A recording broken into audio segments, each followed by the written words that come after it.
Olá, bom dia a todos. Estamos de volta para falar com vocês. Como sempre, é um prazer. Vou começar com uma história. Desde a minha infância, tenho participado dos cultos ao nosso Deus e de outros momentos na vida da igreja. Nas manhãs de domingo, a escola dominical, onde eram ensinadas as histórias da Bíblia e as músicas próprias para as crianças. Nos domingos à noite, como na época não havia culto infantil, eu participava do culto com os adultos. Resgatei em minhas memórias algumas lembranças desses cultos que tentarei descrevê-los um pouco. Domingo após domingo, aconteciam várias coisas no culto. Eram as leituras bíblicas, as orações, a mensagem e as músicas. Falando em música, recordo-me que nos cultos a igreja cantava os hinos dos salmos e hinos. Estou me lembrando que tinha coral nos cultos. Às vezes o coral também cantava os hinos dos salmos e hinos, mas era a 4 vozes. Vocês não estão ouvindo esse som? Acho que está na minha memória. Escutem.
Outra lembrança que tenho é que no início do culto, antes de alguém começar a falar qualquer coisa, era tocada uma música.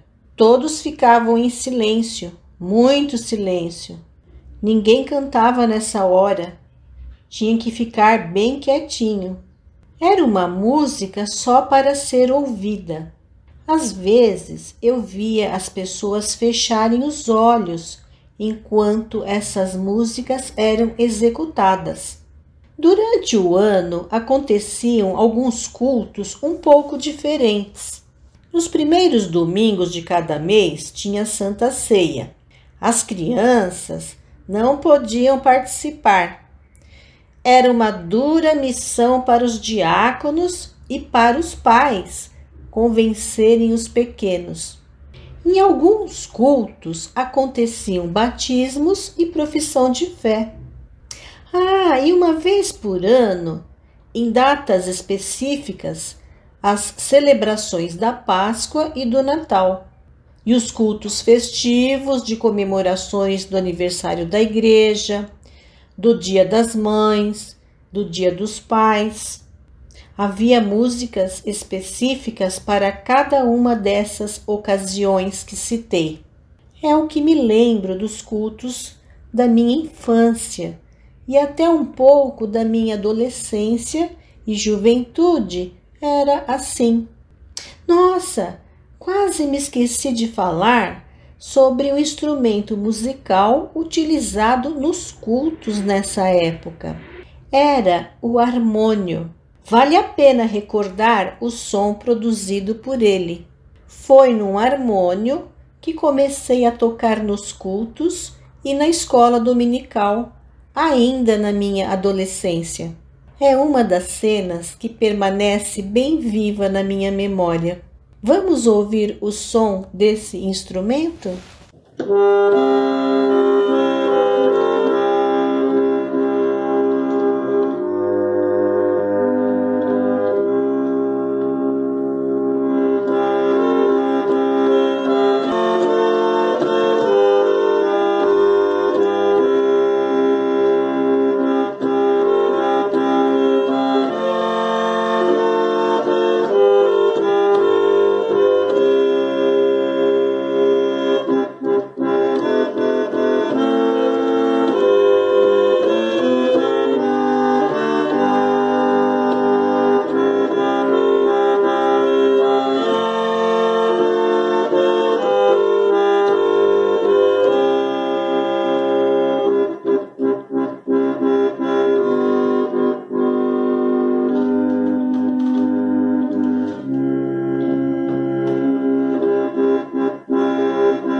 boas lembranças.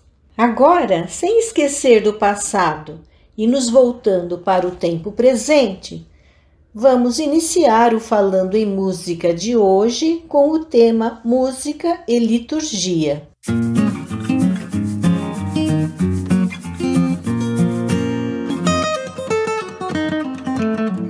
Vamos orar? Querido Deus, nosso Pai, te agradecemos por esse dia e te pedimos que o Senhor nos abençoe e nos capacite para a condução do estudo de hoje, de forma que nos inspire a glorificar o teu nome cada vez mais e a proclamar a salvação em Cristo Jesus. É em nome dele que te pedimos e agradecemos. Amém. Eu li vários artigos publicados no jornal da IPI, O Estandarte, sobre o seguinte tema: o culto reformado, formas e reformas. Esses artigos são de autoria do reverendo Richard William Irving, já falecido, que trabalhou como missionário no Brasil desde 1947. Ele integrou a equipe pastoral da primeira IPI de São Paulo e a congregação do Seminário Teológico de São Paulo. Ele morava em Campinas. Como moro em Campinas também, numa ocasião demos uma carona para ele, de São Paulo a Campinas. E foi um grande privilégio conversarmos durante a viagem. Obviamente não falamos sobre a liturgia reformada, mas um dos assuntos que conversamos foi sobre a elaboração do Cantai Todos os Povos, nosso inário atual. Para o preparo desse estudo, ou melhor, dessa conversa com vocês sobre música e liturgia, além do material que mencionei do jornal O Estandarte, consultei também o livro Música e Adoração, de João Wilson Faustini, e um texto chamado O Culto como Experiência de Fé, que foi escrito pelo reverendo Eduardo Galasso Faria para a revista Coragem de Crer.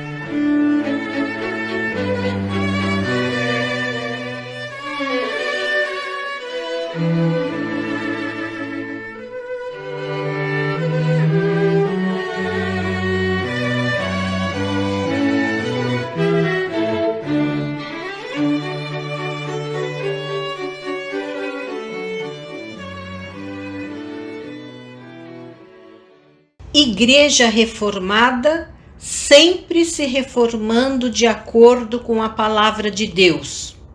Para falar do presente, temos de nos lembrar do passado.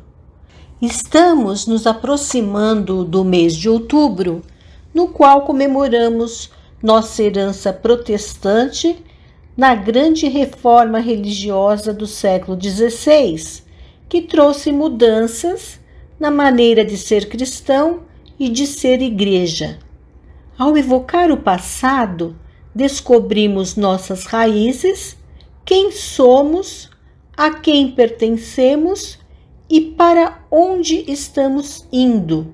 Uma das áreas de maior preocupação dos reformadores foi a do culto e da oração.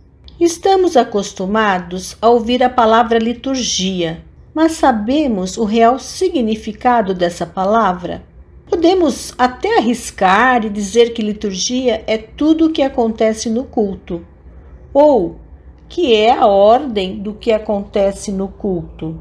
A palavra liturgia tem origem no grego leitorgos, formado por dois vocábulos, leitos que quer dizer público, e ergon, que quer dizer trabalho. Essa palavra liturgia servia para descrever alguém que fazia serviço público. Pensando no significado de liturgia como serviço, podemos dizer que, para o culto cristão reformado, liturgia significa trabalho do povo de Deus ou ação do povo de Deus. A igreja vive e celebra sua liturgia. Mas como é ou como deve ser a liturgia no culto? Como é a nossa ação como povo de Deus? Qual é a função da música na liturgia? Algumas pessoas pensam que as diversas partes do culto e a disposição de seus elementos numa determinada ordem dependem de um costume estabelecido ou então das preferências do pastor. Outras pessoas imaginam que é preciso transformar o culto num bom espetáculo que atraia e agrade as multidões. Veja o que está escrito nas ordenações litúrgicas da IPI do Brasil. A resposta humana através da criação artística, seja literária, arquitetônica, decorativa, mobiliária, em vestimentas, música e tantas outras, é apropriada ao chamar a atenção para a presença de Deus.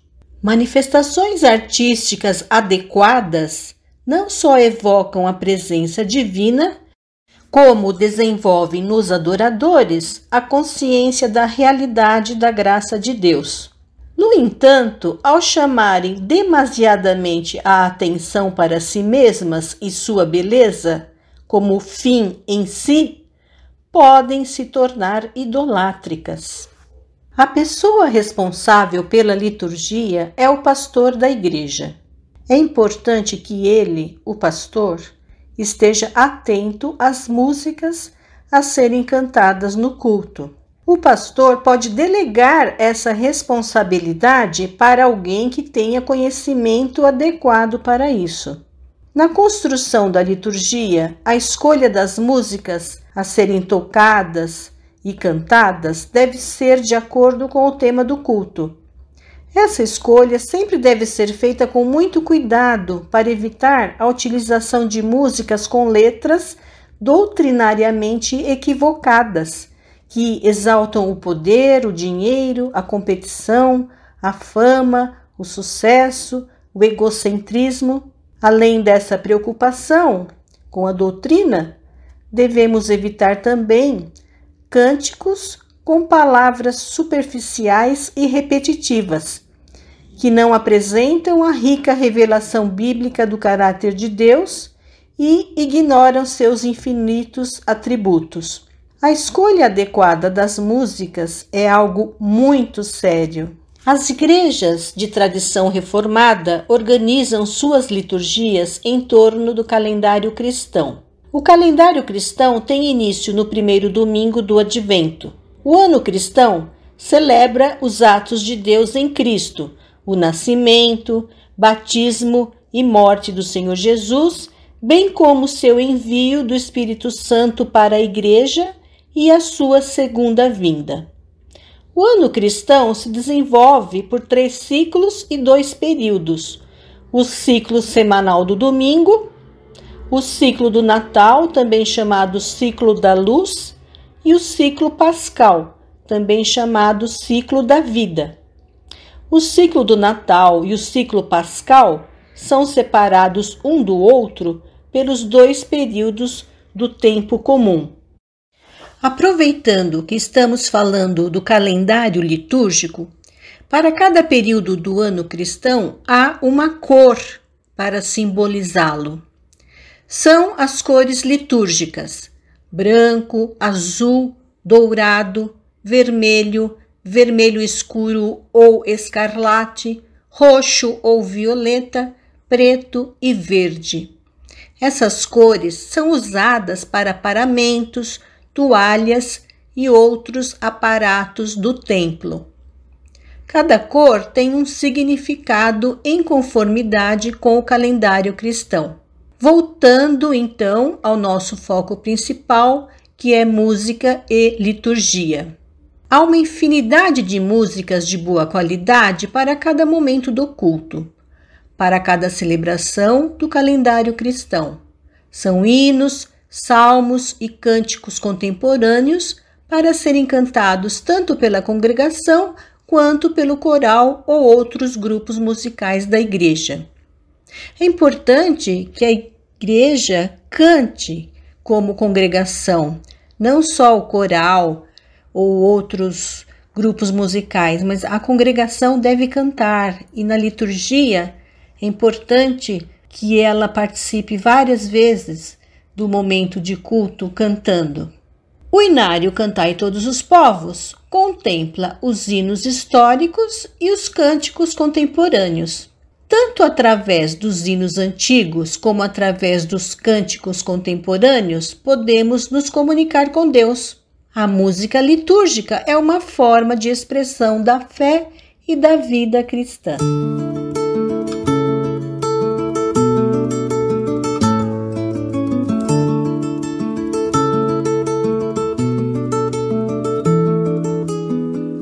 A catedral do dia se iluminou de cores, um raio de alegria no chão dos dissabores, e o som da poesia acalentou meu coração. Pelos vitrais eu via o vulto das pessoas, a face que se erguia, um céu de coisas boas, a prece que se ouvia em forma doce de canção.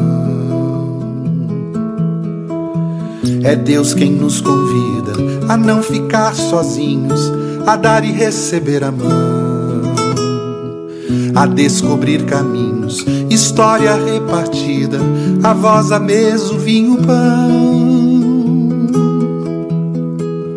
e despertar do sono e semear paisagem e não temer a escuridão, e repensar o tempo, saborear o vento, a mais profunda oração. Amanheceu domingo, um dia ensolarado, eu ouço um hino antigo que vem do templo ao lado, e é como um velho amigo a me falar de um tempo bom. É Deus quem nos convida a não ficar sozinhos, a dar e receber a mão, a descobrir caminhos, história repartida, a voz, a mesa, o vinho, o pão, e despertar do sono e semear paisagem e não temer a escuridão, e repensar o tempo, saborear o vento, a mais profunda oração. A catedral do dia se iluminou de cores, um raio de alegria no chão dos dissabores, e o som da poesia acalentou meu coração.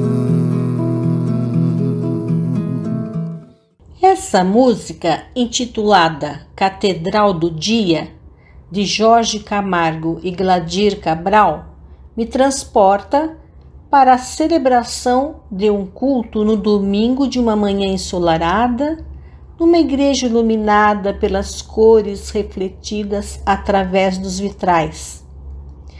As pessoas estão lá dentro em comunhão, lendo e ouvindo a palavra de Deus, orando, cantando e celebrando a ceia do Senhor. Imagine-se nesse lugar. Vamos imaginar juntos que estamos participando desse culto. O que está acontecendo lá? Observe, tem uma ordem nesse culto. No livro de Isaías, capítulo 6, de 1 a 8, encontramos alguns elementos do culto a Deus. Vamos ler? Isaías 6, de 1 a 8. O título desse texto é A Visão de Isaías e o seu chamamento. No ano da morte do rei Uzias, eu vi o Senhor assentado sobre um alto e sublime trono, e as abas de suas vestes enchiam o templo. Serafins estavam por cima dele, cada um tinha 6 asas, com 2 cobria o rosto, com 2 cobria os seus pés e com 2 voava. E clamavam uns para os outros, dizendo: Santo, Santo, Santo é o Senhor dos exércitos. Toda a terra está cheia da sua glória. As bases do limiar se moveram à voz do que clamava, e a casa se encheu de fumaça. Então disse eu: Ai de mim, estou perdido, porque sou homem de lábios impuros. Habito no meio de um povo de impuros lábios, e os meus olhos viram o Rei, o Senhor dos exércitos. Então um dos serafins voou para mim, trazendo na mão uma brasa viva que tirara do altar com uma tenaz. Com a brasa tocou a minha boca e disse: Eis que ela tocou os teus lábios, a tua iniquidade foi tirada e perdoado o teu pecado. Depois disso ouvi a voz do Senhor que dizia: A quem enviarei? E quem há de ir por nós? Disse eu: Eis-me aqui, envia-me a mim. A contemplação de Deus ou a consciência de sua presença tem de ser a primeira condição para que o culto aconteça. Quando a congregação se reúne no templo, seu objetivo é de contemplar e adorar a Deus na beleza de sua santidade. Por isso, o primeiro momento do culto é a adoração. Culto é encontro com Deus. A visão do profeta Isaías de Deus em um alto e sublime trono é um relato muito significativo de encontro de Deus com o ser humano. Como devemos adorar a Deus? No Evangelho de João diz o seguinte: Deus é espírito e por isso os que o adoram devem adorá-lo em espírito e em verdade.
Que música inspiradora! O povo de Deus se reúne para adorá-lo. É Deus quem nos convida. Mas essa música parece um hino conhecido. Mas por que será que ninguém cantou? É porque é o prelúdio. Estou me lembrando de quando eu era criança. Ninguém canta nesse momento. ninguém canta no momento do prelúdio. O prelúdio é para ser uma música instrumental, só tocada. É o início do primeiro movimento da liturgia, a adoração. O prelúdio é parte integrante do culto e não um apêndice, porque ele marca o momento em que a mente e o coração dos crentes são preparados, acalmados e concentrados em Deus para adorá-lo, criando uma atmosfera adequada para o culto. Essa é a função do prelúdio no culto. O prelúdio é uma música especial na celebração litúrgica. Pode ser uma música meditativa, uma música mais alegre, uma música jubilante, dependendo do teor do culto. Uma música mais lenta, uma música mais rápida. Nós vemos dois tipos de prelúdios. Os prelúdios de música absoluta, quando não tem associações com o texto, com as palavras, com a letra. E os prelúdios baseados nos hinos. Muitos prelúdios são baseados nas melodias dos hinos conhecidos. Quando o prelúdio é um hino conhecido, além de estabelecer a atmosfera adequada para o culto, pode trazer também à memória os textos desses hinos. Prelúdio é culto, faz parte da liturgia.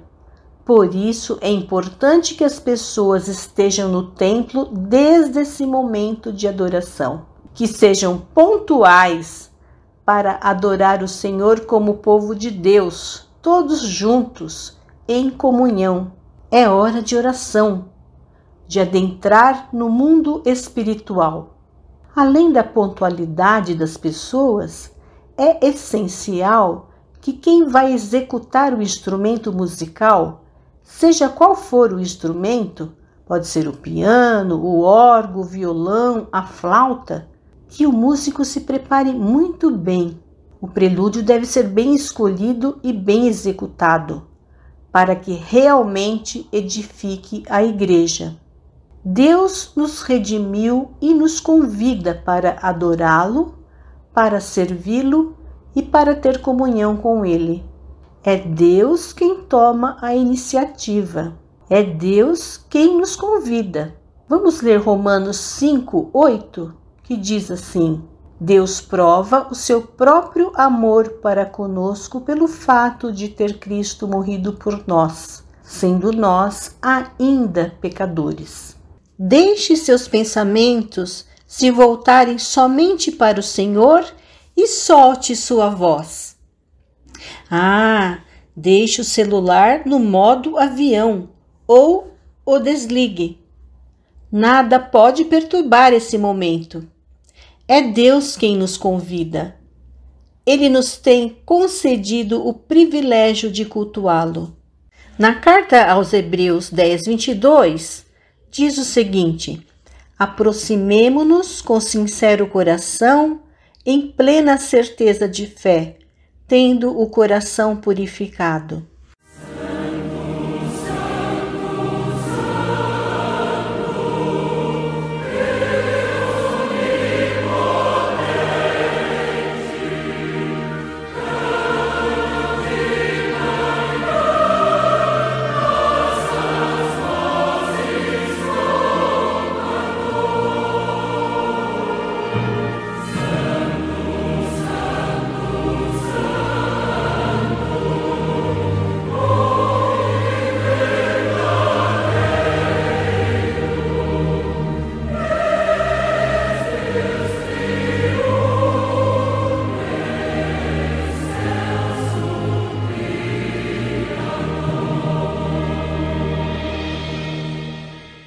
Santo, Santo, Santo. Música de adoração a Deus. Perceberam que as palavras desse hino falam sobre o que Deus é? Ele é santo, ele é onipotente, ele é justo, ele é compassivo, ele é Deus triuno, ele é o excelso Criador, ele é Senhor. Diante da grandeza de Deus, o profeta Isaías sentiu toda a sua miséria.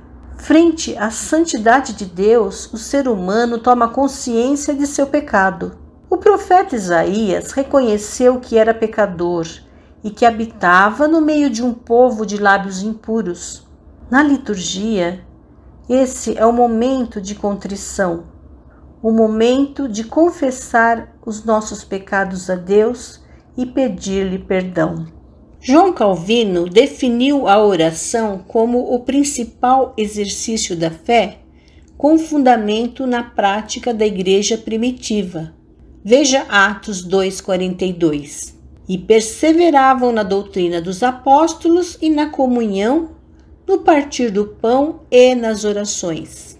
Os reformadores incluíram a oração entre os 4 elementos necessários para o culto, juntamente com a leitura e proclamação da palavra, a celebração da ceia do Senhor e as ofertas para a obra diaconal da igreja. Esses 4 elementos formam o diálogo entre Deus e seu povo. Nesse diálogo, Deus sempre toma a iniciativa, falando através da palavra proclamada e da palavra representada no sacramento. Nossa resposta a Deus toma a forma de orações faladas, cantadas e silenciosas.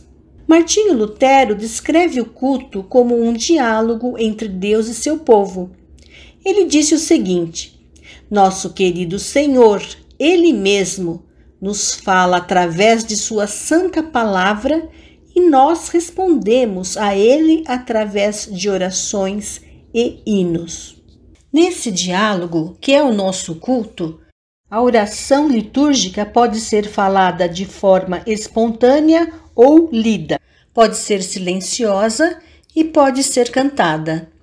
O importante é que brote do coração em resposta a Deus, motivada pelo mesmo Espírito Santo que nos fala através das Escrituras.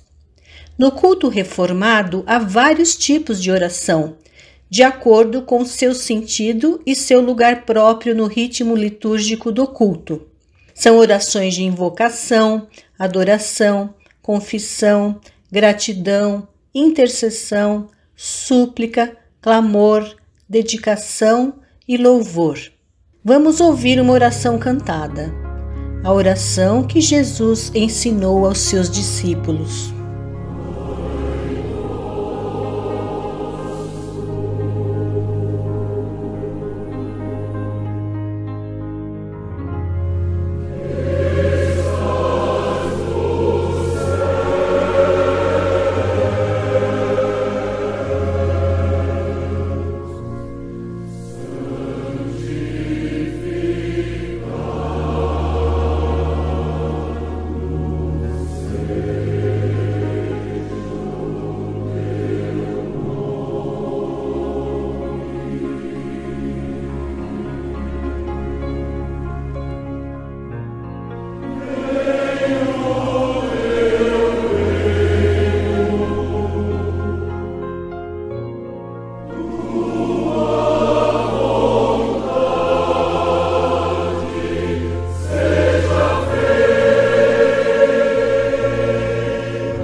A oração do Senhor, que é modelo de todas as orações, inclui uma invocação, Pai Nosso que estás nos céus, seguida por 6 petições e uma doxologia. As 3 primeiras petições tratam da glória de Deus. Santificado seja o teu nome, venha o teu reino e seja feita a tua vontade. As outras petições tratam do nosso próprio bem-estar. O pão nosso de cada dia, perdoa as nossas dívidas e não nos deixe cair em tentação. E a doxologia final, pois teu é o reino, o poder e a glória para sempre. Amém. Perdoa as nossas dívidas é uma das petições dessa oração. Para que sejamos perdoados, precisamos confessar nossos pecados a Deus em nome de Jesus, porque é por meio do próprio Jesus Cristo que os nossos pecados são perdoados.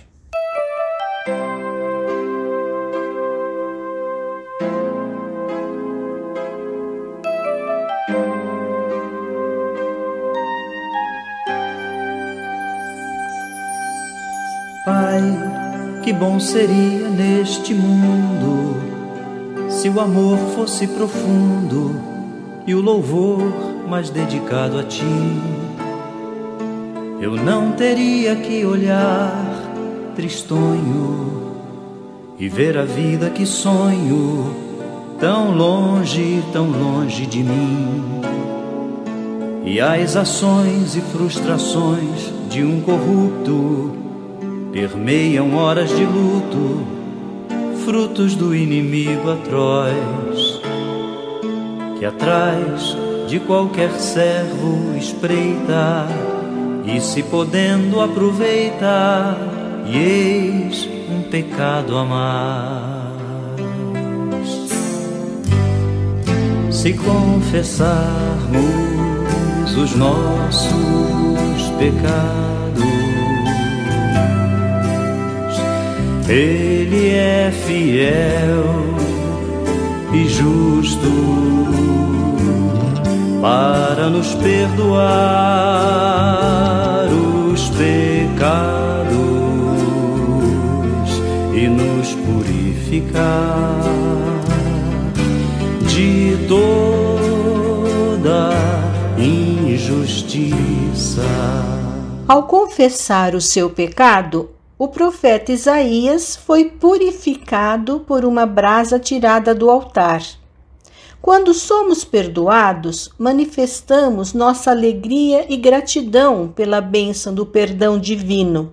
De que forma podemos manifestar essa alegria e gratidão como povo de Deus nesse momento do culto?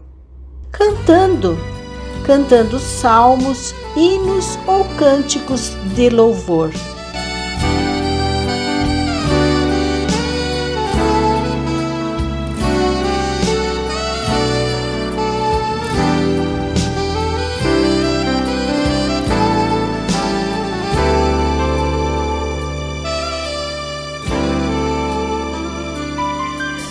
Seja engrandecido, ó Deus da minha vida, Tu és o Deus da minha salvação. És a minha rocha, a minha segurança, meus lábios sempre te exaltarão. Aleluia, Aleluia, te louvo, pois sei que sobre todos é Senhor. Aleluia, te louvo, pois sei que sobre todos é Senhor. O profeta Isaías, depois de ter sido perdoado, ouviu a palavra do Senhor que interrogava: a quem enviarei? Quem há de ir por nós? Deus fala conosco durante o culto através de sua palavra e nós vamos dialogando com Ele, respondendo através das orações e das músicas, ora tocadas e ora cantadas. Na liturgia, a edificação é o momento que acolhemos a palavra do Senhor. A edificação é constituída pela leitura da palavra de Deus e sua exposição. É a proclamação feita pelo pregador. Uma observação muito importante: o lugar da ceia do Senhor na liturgia, geralmente celebrada no primeiro domingo de cada mês, é após a proclamação da palavra. A palavra e a ceia do Senhor constituem duas partes integrais de um todo. Elas estão correlacionadas à presença e iluminação de Jesus Cristo. Como estamos falando da música na liturgia, então, as músicas vocais ou instrumentais para o momento da ceia do Senhor devem ser adequadas de forma a combinar a sobriedade do sacrifício de Cristo com a alegria de sua ressurreição.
Ouvimos a música do hino A Mensagem da Cruz como um exemplo de música adequada para o momento da Santa Ceia.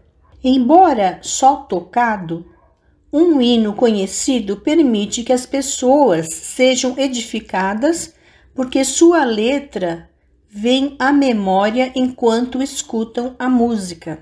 Já vimos que uma música instrumental tocada no início do culto é chamada de prelúdio, mas quando uma música instrumental é tocada durante o culto, é chamada de interlúdio. Interlúdio é definido como uma peça musical tocada no meio de uma solenidade e também como uma composição instrumental com a função de separar partes musicais, litúrgicas ou cênicas. Por exemplo, um trecho tocado entre as estrofes de um hino ou entre as cenas de uma ópera. Vamos ouvir mais uma música também adequada para o momento da Santa Ceia, porém cantada. Unidade e Diversidade. É uma linda letra de Guilherme Kerr e música de Roger Heder.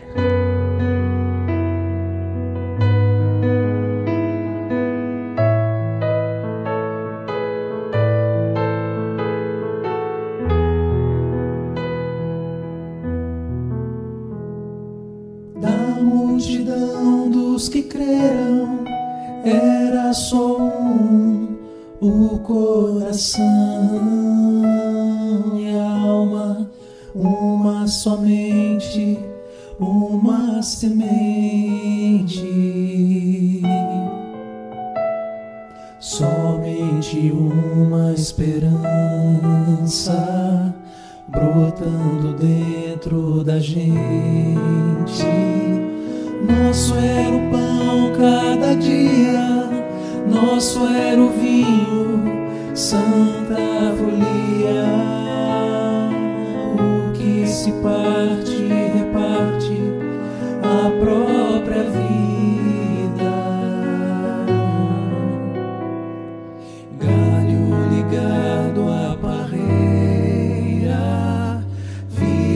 comum verdadeira.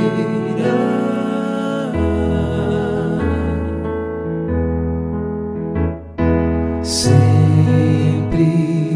grande poder, curas, milagres de Deus. Sempre proclamação, Cristo Senhor ressurgiu. Depois de sermos edificados através da exposição da palavra do Senhor, nós nos dedicamos ou nos consagramos a Ele.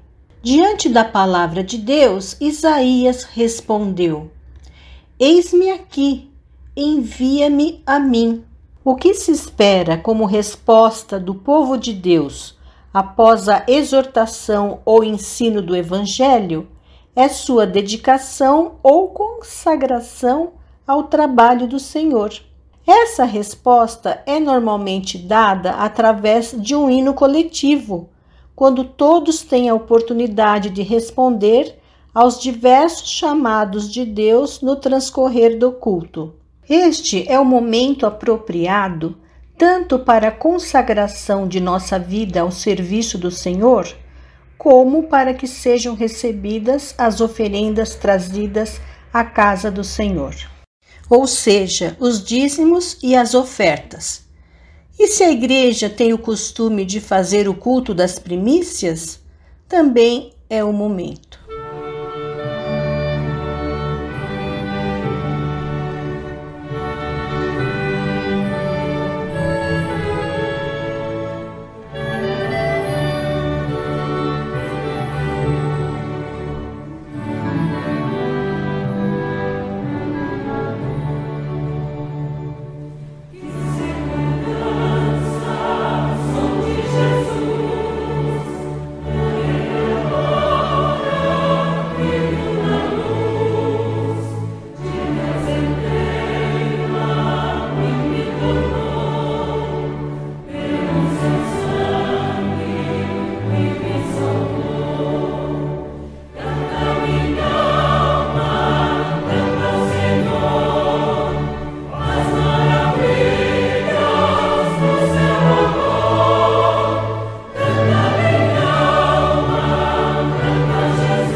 Na primeira carta aos Coríntios, 14, verso 15, lemos o seguinte: Orarei com o espírito, mas também orarei com a mente. Cantarei com o espírito, mas também cantarei com a mente. Devemos empregar nossa mente e nosso espírito em todos os atos da liturgia. Apresentamos uma ordem na liturgia do culto à luz da palavra de Deus: adoração, contrição, perdão e louvor, edificação e dedicação ou consagração. Liturgia reformada. O que temos do início até o fim dessa forma de liturgia é um diálogo. Deus se manifesta e o ser humano o adora e confessa seus pecados. Deus concede seu perdão e o ser humano o louva. Deus faz ouvir a sua voz e o ser humano responde com sua própria consagração. E a música, como parte integrante do culto, acompanha cada um dos momentos da liturgia. E não esqueça, é Deus quem nos convida. Além dos hinos, salmos e cânticos para cada ato do culto, há também, no Inário Cantai Todos os Povos, uma série de responsos para serem cantados em cada momento da liturgia. Responso vem da palavra resposta. Então, quando cantamos e oramos, vocês lembram que eu venho falando durante todo o estudo, que Deus fala conosco e nós respondemos através das orações, dos hinos e os responsos. Esses responsos são em forma de doxologias, aleluias e améns. Ouvimos a palavra de Deus, cantamos, oramos e recebemos a bênção apostólica. Chegamos ao final do culto. Uma música começa a soar, uma música instrumental. É o poslúdio, uma música vigorosa e alegre para esse momento final, de forma que acompanhe a atmosfera vinda da resposta do povo, resposta de resolução, decisão e firmeza. É um momento de gratidão e regozijo da família de Cristo. É pela graça de Deus que a igreja existe. Como igreja, somos convidados a servi-lo em culto e vida, empenhando-nos na missão de Deus no mundo.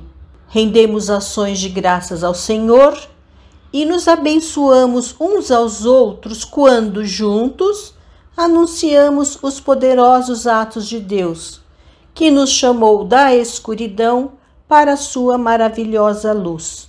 Vamos ouvir o poslúdio? Concerto em Sol menor de Antônio Lúcio Vivaldi.